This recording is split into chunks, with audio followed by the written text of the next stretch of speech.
Hello hello Shivaji, నేను చంద్రకాంత్ని.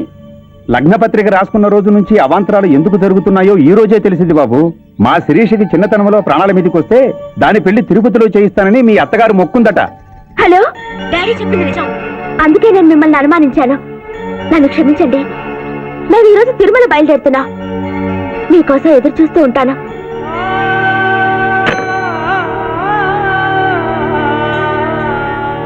బావా, నువ్వేం బాధపడకు. శివుడు భక్త మార్కండేయుని ఎమిడి బారి నుండి కాపాడినట్లు ఆ వెంకటేశ్వర స్వామి నిన్ను కాపాడుతాడని నమ్మకం నాకుంది. ఏదైనా ఉపాయం ఆలోచించుదాం. ఆ రోజు నోరు తెరవబోతే బ్యాడ్ న్యూస్ చెప్పొద్దని నోరు ముయించారు. ఇప్పుడు ఏం జరిగిందో చూడండి. ఆ శివాజీ జడ్జి దగ్గర పర్మిషన్ తీసుకుని శవాన్ని తవ్వించాడు. ఫారెన్సిక్ నిపుణులతో పరీక్ష చేయిస్తే కోర్టులో మీ అబ్బాయి తన దువ్వెనతో దువ్విచ్చిన వెంట్రుకలు ఆ శవం గోళంలో ఉన్న వెంట్రుకలు ఒకటే అని ప్రూవ్ అవుతాయి. దాంతో నేరం రుజువు అవుతుంది. మీ అబ్బాయికి మరణ శిక్ష పడుతుంది. ఇవాళ శనివారం, రేపు ఆదివారం, ఎల్లుండి సోమవారం. అయితే ఏం చేయమంటావు? అదే చుబ్బే. ఆదివారం కొండ మీద అని పెళ్ళైతే సోమవారం కోర్టులో మన పెళ్ళైతుందిరా. అయితే ఆడు కొండెక్కక ముందే గాని పానాలు కొండెక్కిచ్చేయాల. గోవిందా గోవిందా. యమహో యమ, యమహో యమ. ఒకటి బేకండి, బీకండి, బేకండి. మండినది ఎక్కడ? ఇక్కడ. విచిత్రగుప్త ప్రభు, దీనిని ఏమందరు? మషాల అందురు. అందులకే నషాళమున కంటినది. అది ఏమి? పేక అనగానేమి పేదవారు కలవారు అన్న తేడా లేకుండా అందరినీ సమానంగా నాశనం చేసే అందమైన క్రీడ. ఓ, మీరు ఆడండి ప్రభు, మీరు ఆడండి. ఆడండి. ఊరికే ఆడిన ప్రయోజనం ఏమి? పందెము ఉండవలేను కదా ప్రభు. ఈ మానవుడు సామాన్యుడు కాడు. ఈతని మాటలు నమ్మి మీరు త్వరపడి క్రీడలో కాలు మోపరాదు. ప్రభు, చేయి మోపెదను. కానిండు. సమాప్తము. ఈ మూడింట్లో బొమ్మ ఎక్కడుందో మీరు చెప్పాలి. ముందు పందెం ఏమిటో తెలుసండి. మీరు ముయ్యండి. యోయమ ధర్మరాజా, పందెంలో నేను ఓడిపోతే వెంటనే తీసుకెళ్ళండి. మీరు ఓడిపోతే నాకు 2 రోజులు గడువు ఉంది. ఇంకను గడువా? ఆ ఒక్కటే అడక్కు. స్వామి, ఏకాకి అయిన నా సింధుకి దారి చూపించాలి. నా మేనకొడుకే కళ్ళిచ్చి తన కొడుకునే కలవరిస్తూ కళ్ళు మూసిన రాములమ్మకిచ్చిన మాట నిలబెట్టుకోవాలి. శిరీష కుమరకుతో పెళ్లి జరిపించాలి. మీ అభీష్టము మాకు నచ్చినది, మాకు సమ్మతమే.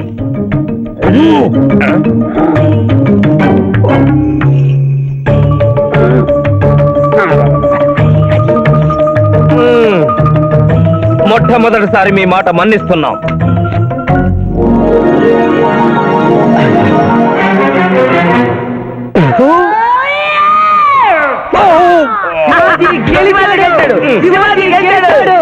వీల్లేదు. ఈ మానవుడికి గడువు ఇవ్వడానికి వీల్లేదు. ఇది అధర్మజోదము. ఇది అధర్మజోదమా? కళ్ళు తెరిచి చూడము, దీనినే బొమ్మ అందురు కదా. అయినను సరే ప్రభు, మీ పాదములకు నమస్కరిస్తున్నాను. నా మాట వినండి. ఇది మాయాజూదము. విచిత్రగుప్త, మేము జూదమున ఓడితిమి, అతనికి వరము ఇచ్చదము. వలదు ప్రభు. విచిత్రగుప్త, చిత్తము. నీకు మతి పోయినది.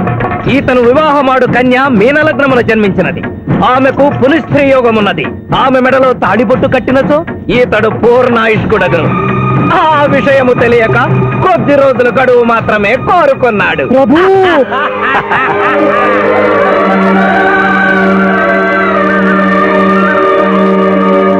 తన కాలు జారునేమోనని వచ్చి తమరు నోరు జారి తిరిగి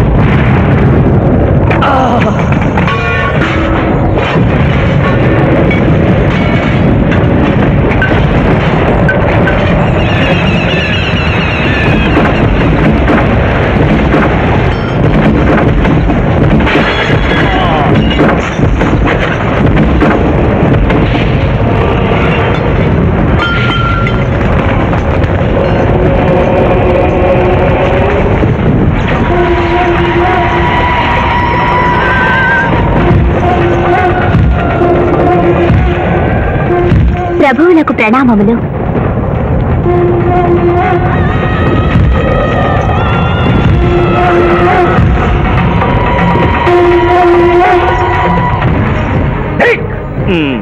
ఊరి సుంఠ అజ్ఞాని, కాబట్టి దేవరహస్యమును చెప్పినావే ఆనాడు సావిత్రికి వరమిచ్చి ఆమె భర్త ప్రాణములు మీరు తిరిగి ఇవ్వలేదా? అప్పుడు మీరు వేసిన పప్పులో కాలు కంపు ఇంకను కొట్టుతూనే ఉన్నది. ఇది నీ తప్పు కాదు. ఒరి టక్కరి మానవ, నా కుమారుని వల్ల వేసుకున్న నిన్ను ఈ క్షణమే వధించదను. తండ్రి, మీరు హద్దు మీరుతున్నారు. అతని ఆయుష్ ప్రమాణం ప్రకారం రేపు 11 గంటల 1 నిమిషం వరకు అతని కేశములెవరూ పీకలేరు. ఈలోగా నేను శ్రీశమలలో తాళిగడితే ఆ తర్వాత కూడా ఇది లేటెస్ట్ ఇన్ఫర్మేషన్. వెర్రవేగకు. నీవు ఎటుల తిరుమల ప్రయాణించదవో నేను చూచెదను. అట్టదిగ్బంధము గావించద.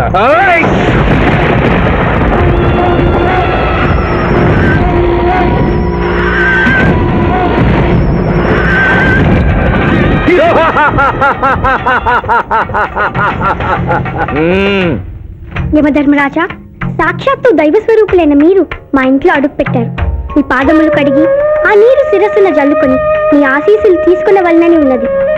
శాంతియే కదా, అటులనే కానిము బాలా. పెద్దవారు, వారిని విడిచి మీ ఒక్కరిని పూజించుట ధర్మం కాదు. పసిబిడ్డవు నీకు తెలియదు.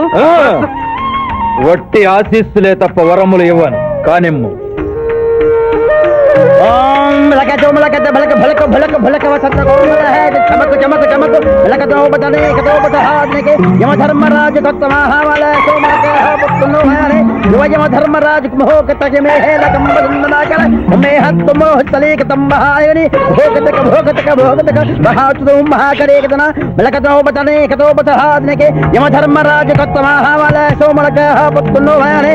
యమధర్మరాజు తంబహాయని భోగతక భోగతక భోగతక ఉంభో అప్ప సమహేర కరోతమనేశ్వర బులోహతత్సదా హోమన ఉంబలాగత్త సావరే కంబాలతేన మొయకసేకో యువతకంబలాక సంభయక తకడం పట్టసరకన తాశమునో కలోపతాదినిక సోమలహారు. ఆ మానవుడు తప్పించుకుని పోతున్నాడు.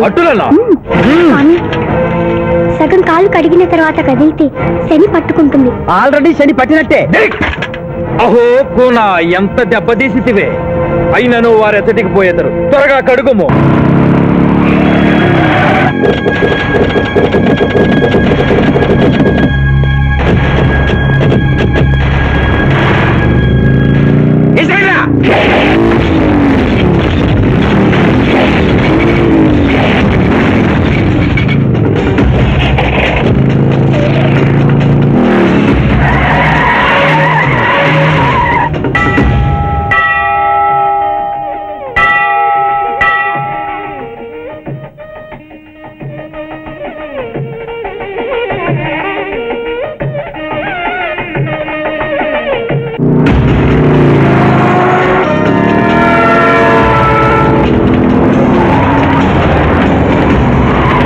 ఓహో బాలిక, మమ్మలను ఇబ్బందిలో పెట్టినావు. త్వరగా కడుగుము.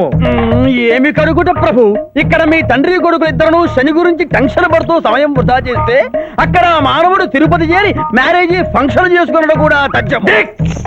కుమారా, రమ్ము. ప్రభు, ప్రభు.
టైం అయింది. పెళ్లి కుమారుడు ఎక్కడండి?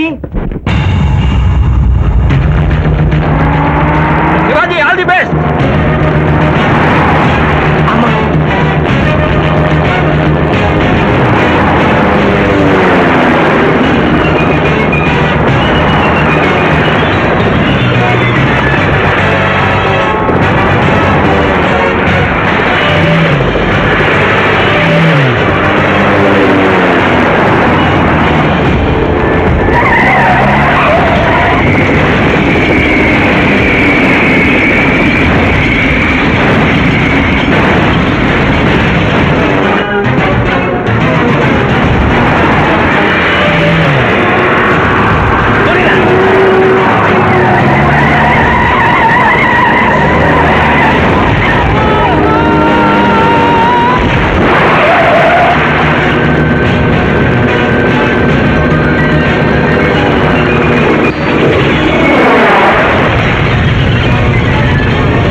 ఏమిట్రా ఇంకా పెళ్లి కొడుకు రాలేదు? అదే బాబాయ్ టెన్షన్ గా ఉంది. ఏమి టెన్షన్? జీవితం అంతా టెన్షనే.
నా మాట విని వాళ్ళు ఈ పాటి కొండ మీదకి వస్తూ ఉంటారు. లేదమ్మా, ముహూర్త సమయానికి ఆయన వచ్చి తాళి కట్టకపోతే ఈ తిరుమలేసిన సన్నిధిలోనే నేను ఆత్మహత్య చేసుకుంటాను. శిరీష, పిచ్చి పట్టిందా? శివాజీ కొండ మీదకి వస్తుంటాడు. ముహూర్తం మిస్ కాకుండా ఉండాలంటే మనమే అతనికి ఎదురు వెళ్దాం. తండ్రి, మీరెన్ని అడ్డంకులు కలిగించినను ఆ మీనలగ్న జాతకురాలు వరుణ్ణి వెతుక్కుంటూ తానే వస్తున్నది. ఇక మనము వెనుదిరుగుట మంచిది. యముండ మీ కుమారుండ.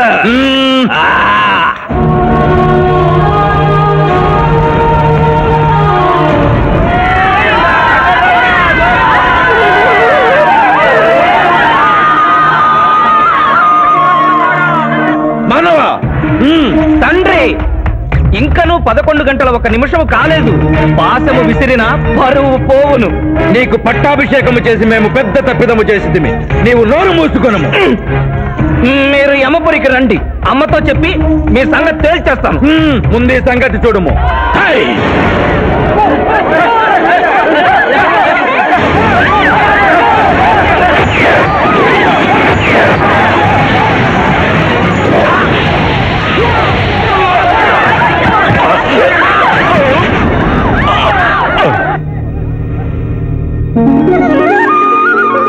తొందరగా వెళ్ళి తాళి కట్టు మావయ్య. సుముహూర్తే కులగ్నే లక్ష్మీనారాయణ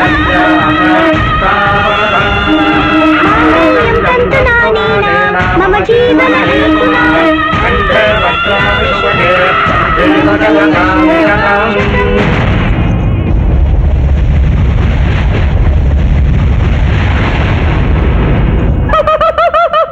ఇది ఏమి తోక ముడిచినది.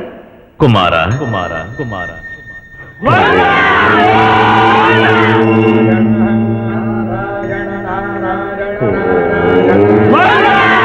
ఈ పుణ్యక్షేత్రంలో 11 గంటల 1 నిమిషమునకు మీనలగ్న జాతకురాలిని పరిణయమాడి 111 సంవత్సరముల ఆయుష్ పొందితివి. ఇక మీదట పుత్ర పౌత్ర పర్యంతము సత్రవస్తనతో నీతి నియమములతో సుఖముగా జీవించము. విన్నారుగా, ఇక మనకు మిగిలినది ఆ యమజాతకుణ్ణి ఆశీర్వదించడమే.